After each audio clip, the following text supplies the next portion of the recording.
അസ്സലാമു അലൈക്കും വറഹ്മത്തുള്ളാഹി വബറകാതുഹു. 5ാം ക്ലാസ്സിലെ തജ്വീദുൽ ഖുർആൻ 2ാം ഭാഗത്തിലെ 11ാമത്തെ പാഠം അർ-റസ്മുൽ ഉസ്മാനി. ഖുർആനിലുള്ള എഴുത്തിനെ കുറിച്ചാണ് നമ്മൾ പറയാൻ പോകുന്നത്. എന്താണ് റസ്മുൽ ഉസ്മാനി എന്ന് പാഠത്തിൽ തന്നെ പറയുന്നത് കൊണ്ട് നമുക്ക് പാഠം വായിക്കാം.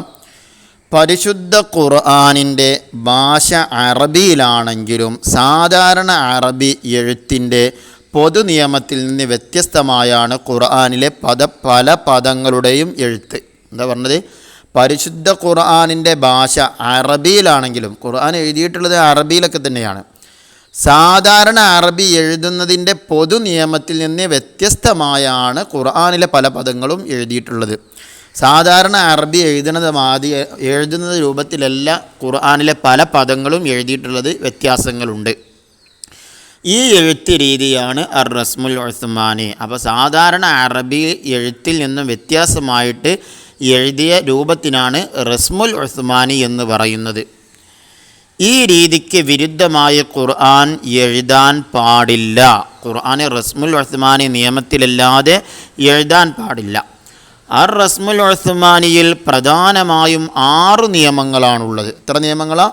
പ്രധാനമായും 6 നിയമങ്ങളാണ് റസ്മുൽ ഉസ്മാനിക്കുള്ളത്. ഏതാണ്? ഒന്നാമത്തെ അൽ ഹദഫ്, അക്ഷരങ്ങളെ ഒഴിവാക്കൽ.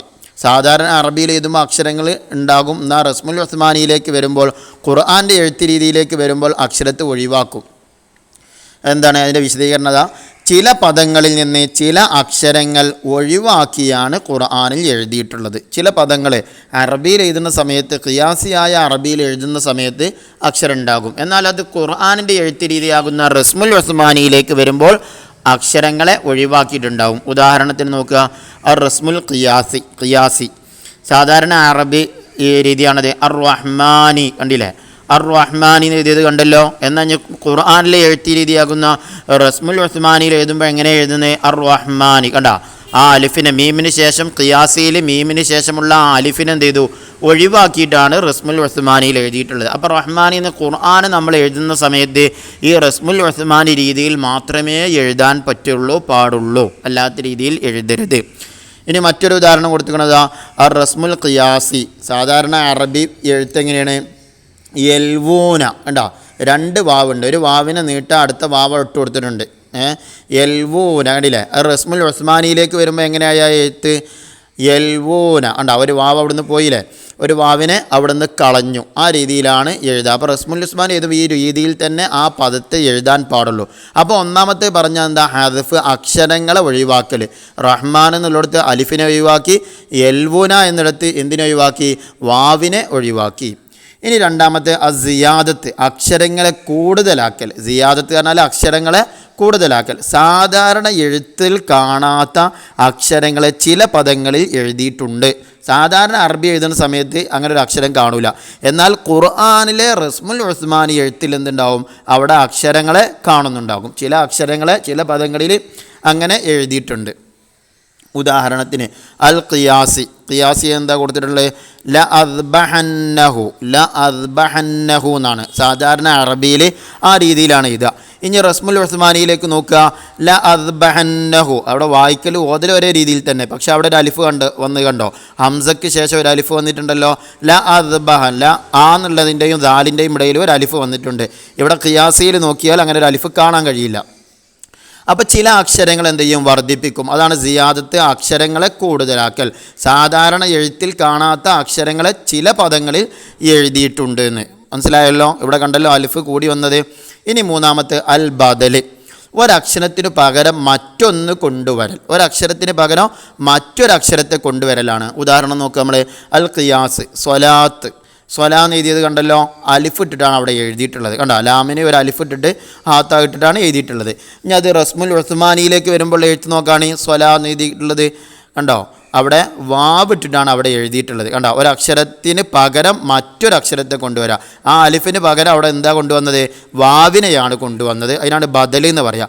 അപ്പോൾ ഖുർആൻ എഴുതുന്ന സ്വലാത്തിൽ നിന്ന് ഖുർആൻ എഴുതുന്ന സമയത്ത് ഏത് രീതിയിൽ എഴുതാൻ പാടുള്ളൂ? റസ്മുൽ ഉസ്മാനി ആ രൂപത്തിലുള്ള എഴുത്ത് എഴുതാൻ പാടുള്ളൂ.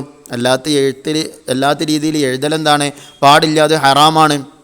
അപ്പോൾ ബദൽ എന്ന് പറഞ്ഞാൽ ഒരക്ഷരത്തിന് പകരം മറ്റൊന്ന് കൊണ്ടുവരൽ. അത് മനസ്സിലായല്ലോ.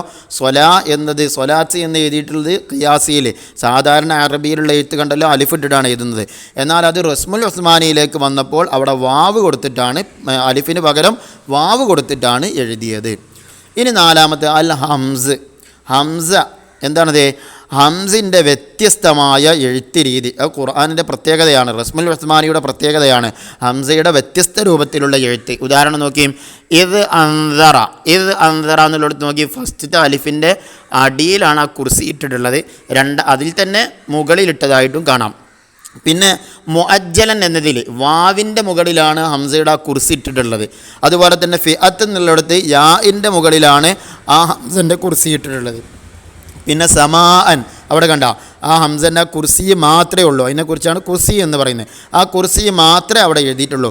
ഇങ്ങനെ വ്യത്യസ്ത രൂപത്തിൽ എന്ത് ചെയ്തും ഹംസയെ എഴുതും. അപ്പോൾ ആ പദങ്ങളിൽ എങ്ങനെയാണോ ഹംസ വന്നിട്ടുള്ളത് അതേ രീതിയിൽ മാത്രമേ ഖുർആൻ എഴുതാൻ പാടുള്ളൂ. അല്ലാത്ത രീതിയിൽ എഴുതൽ ഹറാമാണ്. ഇനി അഞ്ചാമത്തെ അൽ വസ്ല് വൽ ഫസ്ല്. അതിൽ ഒന്നാമത്തെ പറയാണ് വസ്ല്. എന്താ വസ്ല് പറഞ്ഞാൽ? വസ്ല് പറഞ്ഞാൽ പിരിച്ചെഴുതേണ്ട കലിമത്തിനെ ചേർത്തി എഴുതൽ. പിരിച്ചെഴുതേണ്ട രണ്ടായിട്ട് എഴുതേണ്ട കലിമത്താണ്, അതിനെ ചേർത്തിക്കാണ്ട് എഴുതും. രണ്ടായിട്ട് എഴുതി ഖിയാസിയിൽ എങ്ങനെയാണ് രണ്ടായിട്ടാണ് എഴുതുക, എന്നാൽ അതിനെ റസ്മുൽ ഉസ്മാനിയിലേക്ക് വരുമ്പോൾ ചേർത്തി എഴുതും. ഉദാഹരണം നോക്കുക നമ്മൾ. അൽ ഖിയാസി കണ്ട, ഖിയാസിയിൽ ഇങ്ങനെയാണ് സാധാരണ അറബി എഴുതുമ്പോൾ ലിക്കൈ ഇല്ല കണ്ട, ലിക്കൈ ലാ, രണ്ട് ലിക്കൈ എന്നുള്ളത് ഒന്നും ലാ എന്നുള്ളത് വേറെ, അങ്ങനെ പിരിച്ചെഴുതലാണ് സാധാരണ ഖിയാസിയിൽ. എന്നാൽ അത് റസ്മുൽ ഉസ്മാനിയിലേക്ക് വരുമ്പോൾ എന്ത് ചെയ്യും? ചേർത്തി എഴുതും. കണ്ടോ ലിക്കൈലാന്ന് എഴുതിയത് കണ്ടോ, രണ്ടും കൂടെ ചേർത്തി എഴുതി, ലിക്കൈ എന്നുള്ളതും ലാ എന്നുള്ളതും കൂട്ടി എഴുതിയിട്ടുള്ളത് ചേർത്തി എഴുതിയിട്ടുള്ളത്. അപ്പോൾ ഖുർആനാണ് നമ്മൾ എഴുതുന്നതെങ്കിൽ ഈ രീതിയിൽ തന്നെ റസ്മുൽ ഉസ്മാനി രീതിയിൽ തന്നെ എഴുതണം. ഇനി അതിൽ അൽ വസ്ലു അൽ ഫസ്ല് എന്നല്ല പറഞ്ഞത്, ഇനി അതിൽ ഫസ്ലാണ് നമുക്ക് പറയാനുള്ളത്. ഫസ്ല് കാരണം എന്താ? ചേർത്ത് എഴുതേണ്ടതിനെ രണ്ടായി പിരിച്ചെഴുതുക. ചേർത്ത് എഴുതലാണ് ഖിയാസ്. സാധാരണ അറബിയിൽ ചേർത്ത് എഴുതലാണ്. എന്നാൽ അത് പരിശുദ്ധ ഖുർആനിലേക്ക് വരുമ്പോൾ റസ്മുൽ ഉസ്മാനിയിലേക്ക് വരുമ്പോൾ അതെങ്ങനെ എഴുതും? പിരിച്ചെഴുതും. അത് ഖിയാസിയിൽ നോക്കി ഇല്യാസീൻ, സാധാരണ അറബിയിൽ എഴുതുന്ന സമയത്ത് ഇല്യാസീൻ ആ രൂപത്തിലാണ് എഴുതുക. എന്നാൽ അത് റസ്മുൽ ഉസ്മാനിയിലേക്ക് വരുമ്പോൾ ആ ഇൽ എന്നുള്ളതിനെ കണ്ടാ മാറ്റി എഴുതിക്കണേ, യാസീൻ എന്നുള്ളത് വേറെ എഴുതിക്കണേ. അപ്പോൾ ചേർത്ത് എഴുതേണ്ടതിനെ രണ്ടായി പിരിച്ചെഴുതും. അതും റസ്മുൽ ഉസ്മാനിയുടെ രീതിയാണ്. ആ രീതിയിലുള്ള എഴുത്ത് ആ രീതിയിൽ മാത്രമേ എഴുതാൻ പാടുള്ളൂ, അല്ലാത്ത രീതിയിൽ എഴുതൽ ഹറാമാണ്. ഇനി ആറാമത്തെ മാ ഫീഹി ഖിറാഅത്താനി ഫകുതിബ ബിഇഹ്ദാഉമാ. എന്താ പറഞ്ഞത്? രണ്ട് വിധം ഖിറാഅത്തുള്ള പദങ്ങളെ ഒരു ഖിറാഅത്ത് പ്രകാരം എഴുതുക. എന്താ? രണ്ട് വിധം ഖിറാഅത്തുള്ള, രണ്ട് വിധത്തിൽ അവിടെ പാരായണം ചെയ്യുക. അങ്ങനത്തെ പദങ്ങളെ ഒരു ഖിറാഅത്ത് പ്രകാരം എഴുതുക. ഖിയാസിയിൽ നോക്കി മാലിക്കി എന്ന് എഴുതി കണ്ടല്ലോ, മാ എന്നതിന് ശേഷം അലിഫിട്ടിട്ടാണ് എഴുതിയിട്ടുള്ളത്. എന്നാൽ റസ്മുൽ ഉസ്മാനിയിലേക്ക് നോക്കൂ, അവിടെ എങ്ങനെ എഴുതിയിട്ടുള്ളത്? ആ മാ എന്നതിലെ അലിഫിന് അവിടെ കളഞ്ഞിട്ടുണ്ട്, മലിക്കി എന്ന് എഴുതിയിട്ടുള്ളത്. അവിടെ എഴുതിയിട്ടുള്ളത് എന്താണ്? ഈ മാലിക്ക് എന്നതിനെ മാലിക്കി എന്ന് ഓതാം, മലിക്കി എന്ന് ഓതാം, രണ്ട് രീതിയിലും ഓത്ത് വന്നിട്ടുണ്ട്. നമ്മൾ സാധാരണ പാരായണം ചെയ്യുന്നത് ആസിം റളിയല്ലാഹു അൻഹുവിൻ്റെ മദ്ഹബ് അനുസരിച്ച് മാലിക്ക് എന്നാണ് നമ്മൾ പാരായണം ചെയ്യുന്നത്. അപ്പോൾ മാലിക്ക് ഖിയാസിയിൽ എഴുതിയത് കണ്ടില്ല, അറബി സാധാരണ അറബിയത്തിൽ മാലിക്ക് അലിഫിട്ടിട്ടാണ് എഴുതിയിട്ടുള്ളത്. എന്നാൽ ഇപ്പുറത്തേക്ക് റസ്മുൽ ഉസ്മാനിയിലേക്ക് വന്നപ്പോൾ അത് മലിക്കി എന്നാണ്, മലിക്കി എന്ന് മാലിക്കി എന്ന് ഓതാം. നമ്മുടെ ഖിറാ അനുസരിച്ച് മാലിക്കി എന്നാണ് നമ്മൾ ഓതുന്നത്, പക്ഷെ അവിടെ എഴുതിയിട്ടുള്ളത് എന്താ? മലിക്കി എന്നാണ് എഴുതിയിട്ടുള്ളത്. അതാണ് പറഞ്ഞത്, രണ്ട് വിധം ഖിറാഅത്തുള്ള പദങ്ങളെ ഒരു ഖിറാഅത്ത് പ്രകാരം എഴുതുക. രണ്ട് ഖിറാഅത്തുള്ള പദങ്ങൾ അതിനെന്ത് ചെയ്യുക? ഒരു ഖിറാഅത്ത് പ്രകാരം എഴുതുക. അവിടെ മലിക്കിന്ന് എഴുതിയിട്ടുള്ളത്, മാലിക്കിന്നോ എഴുതിയിട്ടില്ല. ഒരു ഖിറാഅത്ത് പ്രകാരം എന്ത് ചെയ്യുക? എഴുതുക. അതാണ് പിന്നെ ആറാമത്തെ നിയമം. മാ ഫീഹി ഖിറാഅത്താനി ഫകുതിബ ബിഇഹ്ദാഉമാ. രണ്ട് വിധം ഖിറാഅത്തുള്ള പദങ്ങളെ ഒരു ഖിറാഅത്ത് പ്രകാരം എഴുതുക. മാലിക്കിന്ന് ഓതാ, മലിക്കിന്ന് ഓതാ. നമ്മുടെ ഖിറാഅത്ത് അനുസരിച്ച് മലിക്ക് എന്നാണ് മാലിക്ക് എന്നാണ് നമ്മൾ ഓതുന്നത്. പക്ഷെ അവിടെ എഴുതിയിട്ടുള്ളത് ഏതാ? റസ്മുൽ ഉസ്മാനിയുടെ എഴുത്ത് രീതി അനുസരിച്ച് എഴുതിയിട്ടുള്ളത് മലിക്ക് എന്നാണ് എഴുതിയിട്ടുള്ളത്. ഇൻഷാ അല്ലാഹ് ഇനി നമുക്ക് തദ്രീബാത്ത് നോക്കാം. ഒന്ന്, നഖറഉൽ കലിമാത്തിൽ ആതിയത വനക്തശിഫു മിൻഹാ ഖവാഇദ റസ്മുൽ ഉസ്മാനി. താഴെയുള്ള കുറച്ച് പദങ്ങൾ ആയത്തുകൾ കൊടുത്തിട്ടുണ്ട് സൂറത്തിൽ നിന്നുള്ള, ഖുർആനിൽ നിന്നുള്ള. അതിൻ്റെ വിധികൾ എഴുതാനാണ്. നമ്മളിപ്പോൾ 6 വിധികൾ പഠിച്ചിട്ടുണ്ട്. അതിൽ ഏതെങ്കിലും ഒന്നായിരിക്കും ഇതിൻ്റെ വിധിയായിട്ട് വരിക, അത് രേഖപ്പെടുത്താതാണ്. ഒന്നാമത്തേത് പറഞ്ഞത് മാലിക്കി എന്നുള്ളതാണ്. മാലിക്കി എന്നുള്ളത് ശരിക്ക് അറബി എഴുത്ത് പ്രകാരം ഈ രൂപത്തിലാണ് എഴുതുക. റസ്മുൽ ഉസ്മാനി രൂപത്തിൽ ഈ രൂപത്തിലുമാണ് എഴുതുക. അവിടെയുള്ള നിയമം മാ ഫീഹി ഖിറാഅത്താനി ഫകുത്തിബ ബിഇഹ്ദൈഹിമ, രണ്ട് വിധം ഖിറാഅത്തുള്ള പദങ്ങളെ ഒരു ഖിറാഅത്ത് പ്രകാരം എഴുതുക. അതാണ് അവിടുത്തെ നിയമം. രണ്ടാമത്തത് കുല്ലമ എന്നുള്ളതാണ്. കുല്ലമ എന്നുള്ളത് യഥാർത്ഥത്തിൽ അറബിയിൽ ഈ രൂപത്തിലാണ് എഴുതുക. കുല്ലമാന്ന് റസ്മുൽ ഉസ്മാനി നിയമപ്രകാരം ഈ രൂപത്തിൽ, പരിശുദ്ധ ഖുർആനിലെ എഴുത്ത് രൂപപ്രകാരം ഈ രൂപത്തിലാണ്. അതിൻ്റെ പേര് ഫസ്ൽ എന്നാണ്. എന്ന് പറഞ്ഞാൽ ചേർത്തി എഴുതേണ്ടതിനെ രണ്ടായി പിരിച്ചെഴുതുക. അറബിയിൽ ചേർത്തി എഴുതലാണ് നിയമം ശരിക്ക്. പക്ഷേ റസ്മുൽ ഉസ്മാനി നിയമപ്രകാരം പിരിച്ചെഴുതിയ, അപ്പോൾ കുല്ലമാന്ന് ഈ രൂപത്തിലാണ് എഴുതുക. അതിനാണ് ഫസ്ൽ, അതിൻ്റെ വീതി ഫസ്ൽ എന്നാണ്. രണ്ടാമത്തത് അല്ലൻ എന്നുള്ളതാണ്. അല്ലെന്നുള്ളത് വസ്സിലാണ്. അല്ലെന്നുള്ളത് വസ്സിലാണ്. പിന്നെ പിരിച്ചെഴുതേണ്ടതിനെ ചേർത്തി എഴുതി. യഥാർത്ഥ അറബി നിയമപ്രകാരം പിരിച്ചെഴുതേണ്ടതാണ്. അതിനെ റസ്മുൽ ഉസ്മാനി നിയമപ്രകാരം ചേർത്തി എഴുതുകയാണ് ചെയ്തത്. അതിന് വസ്സിൽ എന്നാണ് പേര്. അടുത്തത് സ്വലാത്ത് എന്നുള്ളത്. സ്വലാ, ഇവിടെ സ്വലാത്ത് ഈ അലിഫിന് പകരം റസ്മുൽ ഉസ്മാനിയിൽ, യഥാർത്ഥ അറബിയിൽ ഈ രൂപത്തിൽ എഴുതും. എന്നാൽ റസ്മുൽ ഉസ്മാനിയിൽ വാവിട്ടുകൊണ്ടാണ് എഴുതുന്നത്. അപ്പോൾ അലിഫിന് പകരം വാവ് വന്നു. അപ്പോൾ ബദല് എന്നാണ്. അലിഫിന് പകരമായിട്ട് വാവ് വന്നതുകൊണ്ട് അവിടുത്തെ നിയമം ബദല് എന്നാണ്. അടുത്ത് ല അദ്ബഹന്നഹു എന്നിടത്ത് യഥാർത്ഥത്തിൽ അറബി എഴുത്ത് രൂപം ഇതാണ്. റസ്മുൽ ഉസ്മാനി രൂപത്തിലാണ് ഈ കാണുന്നത്. ല അദ്ബഹന്നഹു, ഇവിടെ ഒരു അലിഫ് നമുക്ക് കാണാം. അതുകൊണ്ട് സിയാദത്ത് എന്നാണ് അതിൻ്റെ പേര്. യഥാർത്ഥ അറബി എഴുത്തിൽ ആ അലിഫില്ല, പക്ഷേ റസ്മുൽ ഉസ്മാനിയിൽ ആ അലിഫുണ്ട്. അപ്പോൾ സിയാദത്ത് എന്നാണ് പേര്.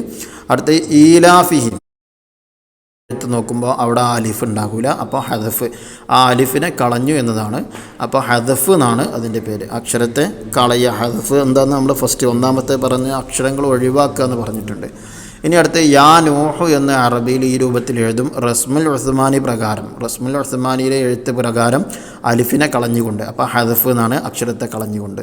അടുത്ത് സ ഉരീക്കും എന്നുള്ളത് ഇവിടെ സിയാദത്താണ്. വാവ് ഇവിടെ റസ്മുൽ ഉസ്മാനിയിൽ വാവ് കൂടി വന്നിട്ടുണ്ട്. അപ്പോൾ സിയാദത്ത് പറഞ്ഞാൽ അക്ഷരങ്ങൾ കൂടുതലാക്കൽ എന്നാണ്. അടുത്തത് നിഅമത്ത എന്ന് കണ്ടോ. അറബി എഴുതുമ്പോൾ യഥാർത്ഥ രൂപം ഈ രൂപത്തിലാണ്. റസ്മുൽ ഉസ്മാനിയിലെ എഴുത്ത് പ്രകാരം ഈ രൂപത്തിലും. ഇവിടെ മർബൂത്തയായ താ ആണ്. റസ്മുൽ ഉസ്മാനിയിൽ അത് മജ്റൂറയായ താ ആണ്. എന്നാൽ ബാത്ത ആയിട്ടാണ് വന്നിട്ടുള്ളത്. അപ്പോൾ ബദല്, ഒരക്ഷരത്തിന് പകരം മറ്റൊന്ന് കൊണ്ടുവരിക എന്നുള്ളതാണ്. ഇനി ലി കൈല എന്നുള്ളത് വസ്സിലാണ് നിയമം. കാരണം യഥാർത്ഥ രൂപത്തിൽ ഈ രൂപത്തിലായിരുന്നു ലി കൈലാന്ന്. റസ്മുൽ ഉസ്മാനി പ്രകാരം ഈ രൂപത്തിൽ. അപ്പോൾ പിരിച്ചെഴുതേണ്ടതിന് എന്ത് ചെയ്തു? ചേർത്തി എഴുതി. പിരിച്ചെഴുതേണ്ടതിന് ഇവിടെ അറബി നിയമപ്രകാരം പിരിച്ചെഴുതലായിരുന്നു. റസ്മുൽ ഉസ്മാനി പ്രകാരം അതിനെ ചേർത്തി എഴുതി എന്നതാണ്. ഇനി അടുത്തത് ഇല്യാസീൻ എന്നതിൽ ഫസ്ലാണ്. ഈ രൂപത്തിലാണ് അറബി എഴുത്ത്. അപ്പോൾ റസ്മുൽ ഉസ്മാനിയിലേക്ക് വരുമ്പം ഈ രൂപത്തിലാണ്, ഫസ്ലാണ്. അതായത് പിന്നെ ചേർത്തി എഴുതേണ്ടതിന് രണ്ടായി എഴുതി എന്നുള്ളതാണ്. ഇല്യാസിൻ, ഇലാമിനെയും യാരിനെയും ചേർത്തി എഴുതലാണ് അറബി നിയമപ്രകാരം. എന്നാൽ റസ്മുൽ ഉസ്മാനി പ്രകാരം രണ്ടും പിരിച്ചെഴുതലാണ്. അപ്പോൾ അതിന് ഫസ്ല് എന്ന് പറയുന്നു. ഇനി അടുത്ത് ഔലാമസ്തും കണ്ടല്ലോ, ഹദഫാണ് ഇവിടെ ഔലാമസ്തും എന്നിടത്ത് ഒരു അലിഫ് ഉണ്ട് അറബി എഴുത്ത് പ്രകാരം. അത് റസ്മുൽ ഉസ്മാനിയിലേക്ക് വരുമ്പോൾ ആ അലിഫിനെ ഇവിടെ കാണുന്നില്ല. അപ്പോൾ ഹദഫാണ് അവിടുത്തെ നിയമം. ഇനി മൂന്നാമത്തെ തഖ്സീസ്, നഖറു സൂറത്തുൽ ഖസസ് വനക്തശഫി മിൻഹാ ഖവായിദ് റസ്മുൽ ഉസ്മാനി. സൂറത്തുൽ ഖസസ് പാരായണം ചെയ്തിട്ട് അതിൽ നിന്നും റസ്മുൽ ഉസ്മാനിയുടെ നിയമങ്ങൾ കണ്ടെത്താനാണ്. രണ്ടാമത്തെ ഹിഫ്ളാക്കാനുള്ളതാണ്. സൂറത്തു യാസീൻ 80 മുതൽ 83 ആയത്ത് വരെ.